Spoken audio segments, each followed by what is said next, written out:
Press program, and enter the passcode 2222.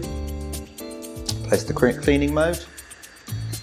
Scroll along till long lasting clean, and press start. Remove drip tray, empty any coffee grounds and water. Once empty, refit and press the switch. Use the Jura tablets, lift the flap and put tablet in hole,